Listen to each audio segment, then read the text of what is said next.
All right, folks, here we go. This is an equipment test. I'm here at the container. I've got my little setup outside right here. Mike built a little front porch patio, which is perfect. And let me get my hat on straight. So here we go. So here it is. This is fascinating. I can't tell you how surreal this is for me. This is just very interesting stuff. Let me pause. Okay, so I'm just doing some equipment test and making sure everything works. I want to make sure my mic levels are okay. I'm outside and there's people that walk by and I don't want to be sitting here going, ah, blah. Anyway, so yeah, this is fascinating. What an interesting thing, on this wall over here, you have New York being destroyed by water, tidal waves, and fire. It says Jeremiah 51:42, and the waves have come up over Babylon. I saw someone write in the comments section, they said, well, the USA isn't Babylon. It's amazing how people's listening skills are so bad sometimes. I specifically said, I'm not saying that the United States is Babylon. The whole host body system is Mystery Babylon. But some people just don't listen. So the waves have come up over Babylon. We are a representation of Babylon, the daughter of Babylon. And that's why the Statue of Liberty, which is literally Lucifer, sitting there with the torch with the imprisoned lightning, which is all of us. So anyway, and here the waves are coming up over Babylon, and on this side is the tree of life. And it looks like, what a prophetic place to be. I'm literally looking right here. I can see Rainbow and Casimir, and I'm looking out at the mountains and the hills right over there. Let me show you something. This is just fascinating. You guys saw that in September, I guess 25th of 2017, during that video, I mentioned that some people had made a comment, why would you make a graven idol, a graven image? And I just said that's just absurd to say that. It's not a graven image. This is a container, and it is a representation of, the paradigm and what's been communicated to me. And I said it's no different than Noah was told to build an ark. And then I mentioned in that same video, I said, it's, the container is a representation of the New Jerusalem, which is the new city of peace. That's what New Jerusalem means. It means the new city of peace. And isn't it just amazing that the day that I finished the container and I did that video with Clay in San Antonio, here we are almost a year later, and this container is at the corner of Rainbow and Covenant of Peace. It's even bigger than, it means proclamation of peace, and a proclamation, a public proclamation can be a covenant, and as well as the word Casimir means to take the glory from another king. Wow. And it's kind of funny. I'll just speak plainly. I mean, think about it. Just think about this. Just check this out. So God takes this vampire skydiving miscreant named Jonathan Clegg to bring down Satan's kingdom to take his glory from him. It's like, God's got one serious sense of humor. I remember one day I was at my house and I was in my living room. This was years ago, before I lived where I live now. Actually, one, two, three addresses before, the address that I'm in now. Anyway, I was in my living room on the street called Callahan, and I was standing in the living room and I said, Lord, why did you show me all this stuff? Why did you show me this stuff? And I was working on the hieroglyph and I was kind of freaking out. I was like, why would you show this to me? And I heard the Lord say, open the Bible. So I went over and I opened this Bible. I opened up the Bible. And when I looked at it, it said, I will use the things this world considers foolishness to confound the wise. And I thought about it. And I remember I looked at the ceiling and I went, Well, that's kind of a left-handed compliment, but I'll take it. It's like foolishness. Yeah, so it's kind of funny. It's so apropos, it's just like wow, it's crazy. So I'm literally here at the corner of Rainbow and Casimir, and the container that I said it's like a representation, just like Noah built an ark, and just like it's a representation of the New Jerusalem, which is the new covenant of peace. And then it ends up at the corner of covenant of peace and rainbow happening. It's like it's so crazy. It's like I'm just waiting for the other shoe to drop. It's just like what's gonna happen? So anyway, it's classic. It's just classic stuff. Anyway, so okay, well this is my check-in video and all the lights work, I think. Yeah, they're all working. It's kind of early in the morning here. Yeah, it's 10:20 here. And so the sun's back over there. So I have this little table set up with an umbrella like on the porch right in front of this. And as it gets darker, we're going to be able to see all this stuff lit up. It's going to be super cool. Super cool. This is so fun, man. This is awesome. I think I'm going to get to see the end of my faith pretty soon. And I want to be very clear. I know how people get really edgy. It's like, guys, it doesn't matter. It doesn't matter if it happens today or tomorrow or in a month, but we can see it happening now. I mean, the Great Delusion started. I don't know if you guys have seen here, let me show you something. Like, Whoopi Goldberg had Judge Janine on her show, The View. And if you've looked at The View, that's the one where, Barack Obama was on there. And Whoopi Goldberg says, I ask you, who are we? What are we? it's That's a perfect question for his creatures to be asking him, considering who he is. It's a perfect question. And Barack Obama says, well, first of all, we're all Americans. Well, if you know the origin of the word American, it means feathered serpent. So first of all, we're all feathered serpents.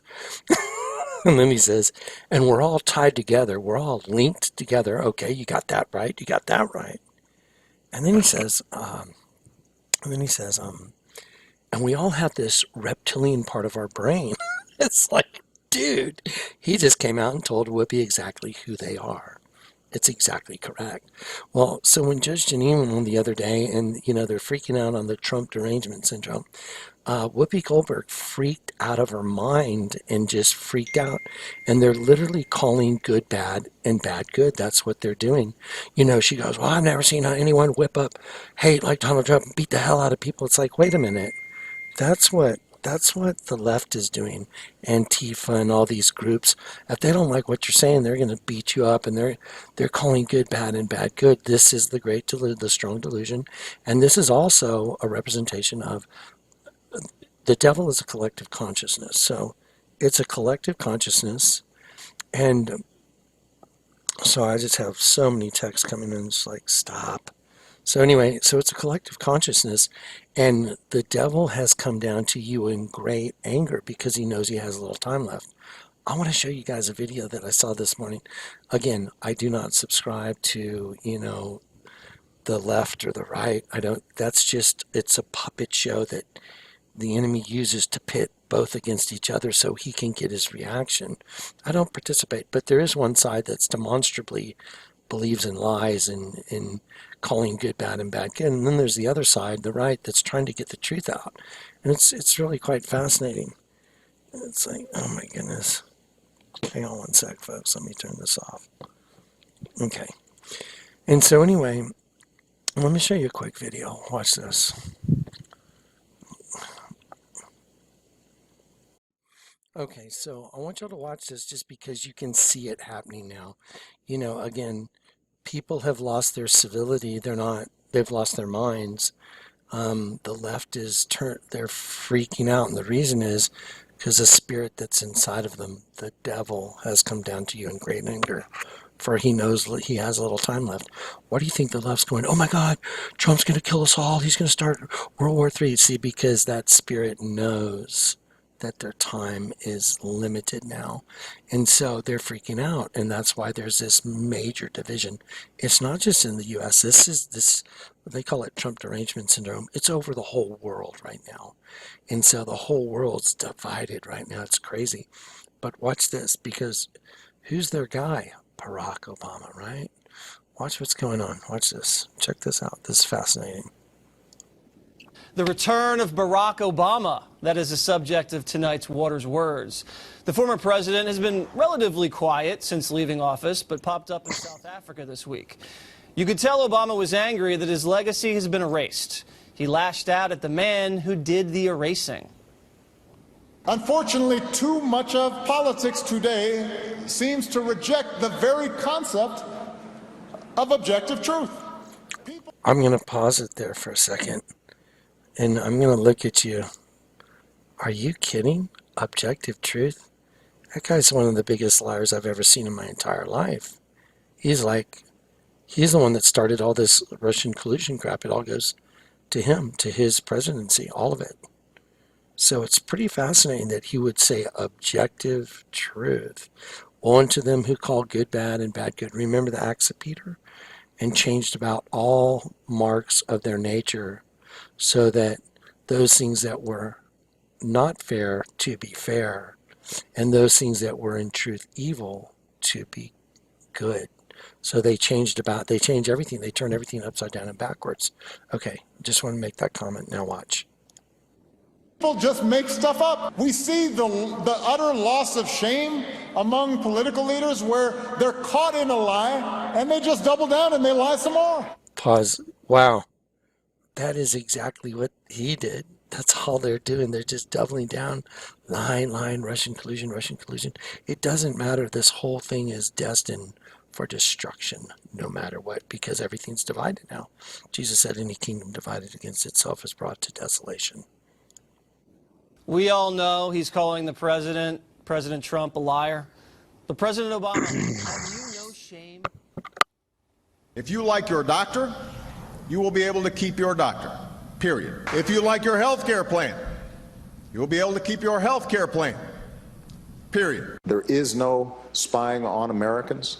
We don't have a domestic spying program. There are neighborhoods where it's easier for you to buy a handgun and clips than it is for you to buy a fresh vegetable. Now, to be fair, all politicians bend the truth. Some are just smoother than others. But Barack, you lied about terror attacks, your tax policy, your scandals. The difference? The media covers Trump's fibs and covered up yours. Speaking of the press. The free press is under attack. Censorship and state control of media is on the rise. President Obama didn't attack the press as much as Trump does. He didn't need to, because 90% of the media was on his side. And there's been more fake news about Trump in 1 year than there was in 8 years under Obama. Let that sink in. Let's not forget, though, when Obama went after the media, he went pretty hard. You know, he spied on reporters from the AP and Fox News, constantly attacked this network. The Espionage Act, he used it almost more than any other president combined to go after reporters and leakers. And even the Washington Post said it was the least transparent administration of all time. But President Obama told his audience in Africa, "We are living in strange times." They are strange. And they are uncertain.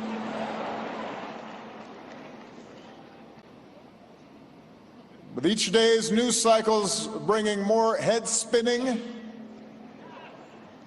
and disturbing headlines. I remember being disturbed at headlines during your administration. Remember? Our president bows to foreign leaders. Racial riots all over streets across America. A rash of domestic terror attacks. A young woman shot dead by a deported illegal alien felon. The worst economic recovery since World War II.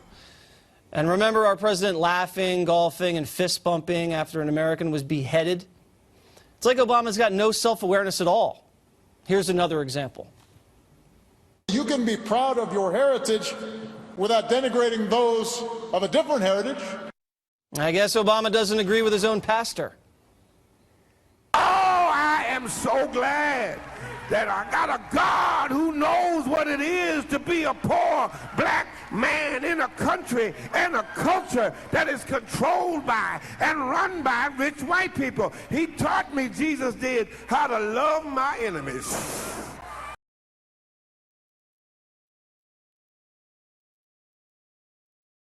I'm going to pause this. What you just saw there is complete insanity. This man's claiming to be a preacher of the word. That's insane. He's insane. Delusional. That's delusional, what you just saw there. That is complete delusion. I mean, just watch. I'm gonna play that back. Just watch. And that's what's coming. This is what's coming.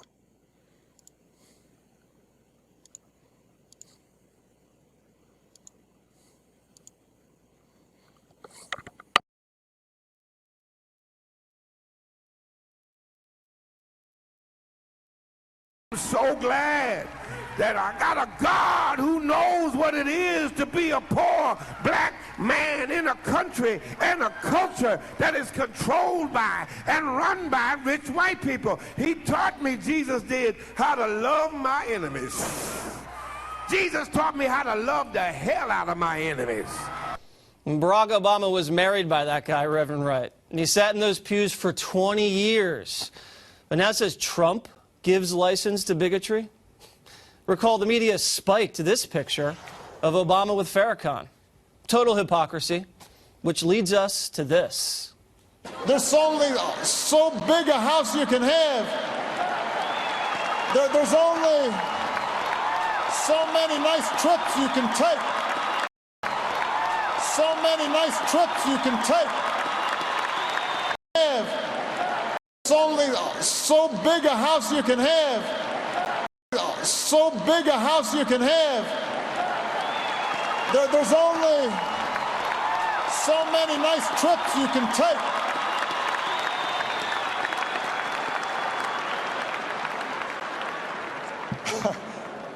I mean, it's enough. Is it, though? Here's Barack Obama enjoying a tropical trip on billionaire Rich Branson's world-class yacht. And here is the $8 million mansion that the Obamas purchased after leaving the White House. Notice How big a house you can have. leads us to this. There's only so big a house you can have. $1 million mansion that the Obamas purchased yacht. And here is the $8 million mansion that the Obamas purchased after leaving the White House. Notice how it has a little wall around it for security. I thought walls were racist. I guess not. So I think President Obama should take advice from another former president. I don't think it's good for the country to have a former president undermine a current president. I think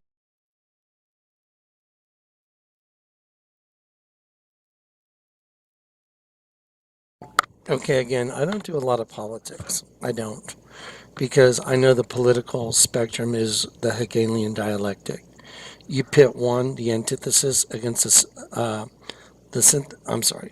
you pit the thesis against the antithesis, and then you get the synthesis. That's what they're after.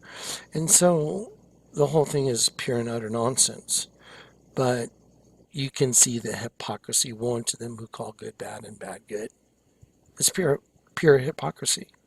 Let us create man in our own image. The word for man, what is it? Y'all know what it is? Y'all remember what I taught you the word for man is? What does the Bible say the word for man is? Let us create man. Genesis 1.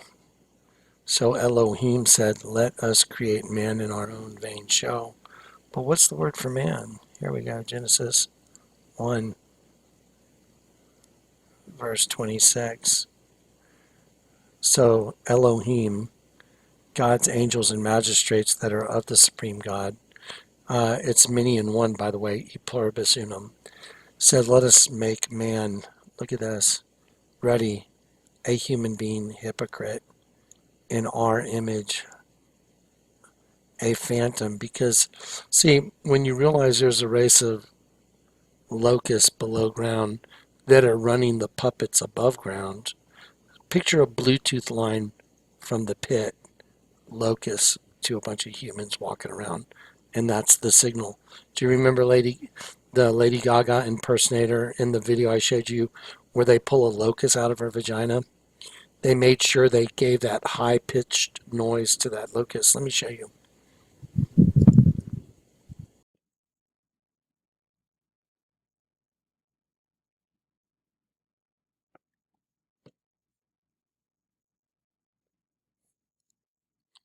Okay, so here you go. So I want to show you something before I show you this. Watch this. Remember the definition for Cain in the Bible? It's a different word for man, and Adam knew Hava, his wife, and she conceived and bare Cain, but she had already had sex with the angel, the serpent. And she said, I have gotten a man from the Lord. The word for man is a different word. It's a bloodthirsty, incurably sick, wicked, incurably sick, wicked, bloodthirsty man. It's not the same as Adam. But watch the name of Cain. Watch this. Watch the name of Cain. Okay, here's the word Cain, right? And Cain. Now I'm going to click on it. It says, look, Kajin, the name of the first child. And watch. It says, the original sense of fixity, a lance, as in striking fast, a spear. And that was Lucifer having sex with her. Now watch. Look at this. Cain. To strike a musical note. To strike a musical note. That's a frequency. Watch. That's why this locust is making a noise. Oh my God. Did you hear the noise? Oh my God. So anyway, so this is all proven out now. This, so there's a voice, a consciousness that's telling everybody what to do above ground, telling everyone what to do. And those that are the original, they say, like I've shown you those, posters that say hang out with a local, and they'll be upside down because they know. And you're just the sheep that are the food source in their world. Do you understand? And so that signal, like Cain to strike a musical note, that's what's controlling them. It's a frequency. It's a consciousness. And so inside our heads, we have opposing, you ever see the little picture where there's a devil on one shoulder and an angel on the other, both talking into the air what to do? Well, you can't beat that system. So you have to do that and get rid of that other voice. So get rid of the demon that's controlling you. Everyone has one. Anyway, it's fascinating. It's really amazing stuff. Okay, anyway, this was just a test video, but kind of got off on some tangents. I just got so much data. I'm like, ah. Anyway, so let's see what happens. We never know whether or not we got one day left or a couple hours, a month, who knows? I don't know. But I'm here being obedient to what I was told to do. Okay, guys, God bless. Be safe.